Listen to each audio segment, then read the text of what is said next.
एक अस्पताल का छोटा सा कमरा, जहां जिंदगी और मौत के बीच की खामोशी साफ सुनाई देती थी।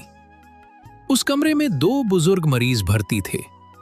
दोनों अपनी जिंदगी के आखिरी पड़ाव पर थे। दोनों के शरीर कमजोर हो चुके थे, लेकिन दिल में अब भी कुछ अधूरी कहानियां बाकी थीं। उनमें से एक बुजुर्ग का बिस्तर खिड़की के पास था और दूसरे का बिस्तर कमरे के अंदर की तरफ, जहां से बाहर की दुनिया का कोई नजारा दिखाई नहीं देता था। हर दिन दोपहर के समय खिड़की के पास बैठा बुजुर्ग धीरे धीरे उठकर बाहर देखता और फिर मुस्कुराते हुए अपने दोस्त से कहता, श्यामलाल, आज बाहर पार्क में कितनी रौनक है। छोटे छोटे बच्चे खेल रहे हैं, कोई गेंद से खेल रहा है, कोई पतंग उड़ा रहा है। देखो, फूलों पर रंग बिरंगी तितलियां मंडरा रही हैं और हल्की हल्की हवा पेड़ों को हिला रही है। आज आसमान इतना साफ है जैसे किसी ने उसे नीले रंग से रंग दिया हो। यह सब सुनकर दूसरा बुजुर्ग अपनी आंखें बंद कर लेता और उन खूबसूरत नजारों को अपने मन में महसूस करने लगता। उसके चेहरे पर भी एक हल्की सी मुस्कान आ जाती, जैसे वो भी उस पार्क में मौजूद हो। अब उसके लिए वो खिड़की सिर्फ एक खिड़की नहीं रही थी, बल्कि उम्मीद का एक दरवाजा बन गई थी। दिन बीतते गए और हर दिन खिड़की के पास बैठा दोस्त नई नई खूबसूरत बातें सुनाता रहा। लेकिन एक सुबह अस्पताल के उस छोटे से कमरे में एक अजीब सी खामोशी थी। खिड़की के पास वाला बुजुर्ग हमेशा के लिए इस दुनिया को छोड़ चुका था।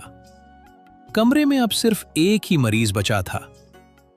कुछ दिनों बाद नर्स ने उसे उस खिड़की वाले बिस्तर पर शिफ्ट कर दिया। अब वो बिस्तर, जिसके बारे में वो इतने दिनों से सपने देख रहा था, आखिरकार उसे मिल चुका था। उसने धीरे धीरे अपने कांपते हाथों से सहारा लिया और उत्सुकता से खिड़की के बाहर झांका।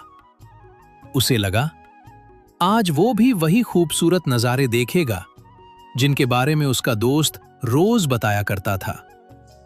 लेकिन जैसे ही उसने बाहर देखा, वो पूरी तरह चौंक गया, क्योंकि खिड़की के सामने कोई पार्क नहीं था, कोई बच्चे नहीं थे, कोई तितलियां नहीं थीं। वहां तो सिर्फ ईंटों की एक खाली दीवार खड़ी थी। वो हैरान रह गया।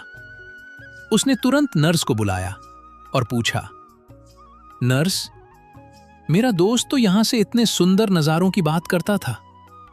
पार्क, बच्चे, तितलियां, नीला आसमान, लेकिन यहां तो सिर्फ एक दीवार है। नर्स की आंखें नम हो गईं।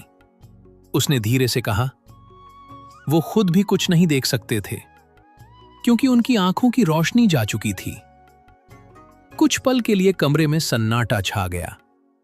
नर्स ने आगे कहा, वो ये सब सिर्फ इसलिए कहते थे ताकि आपको जीने की उम्मीद मिलती रहे, ताकि आप मुस्कुरा सकें, ताकि आपको लगे कि इस दुनिया में अभी भी खूबसूरती बाकी है। यह सुनकर उस बुजुर्ग की आंखों से आंसू बहने लगे।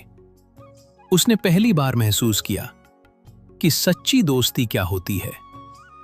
दोस्तों, जिंदगी की असली खूबसूरती इस बात में नहीं है कि हम क्या देखते हैं, बल्कि इस बात में है कि हम दूसरों को क्या महसूस कराते हैं। अगर आप किसी के जीवन में उम्मीद, मुस्कान और हौसला भर सकते हैं, तो यकीन मानिए आप इस दुनिया के सबसे अमीर इंसान हैं। क्योंकि नजरिया बदलते ही जिंदगी के नजारे भी बदल जाते हैं।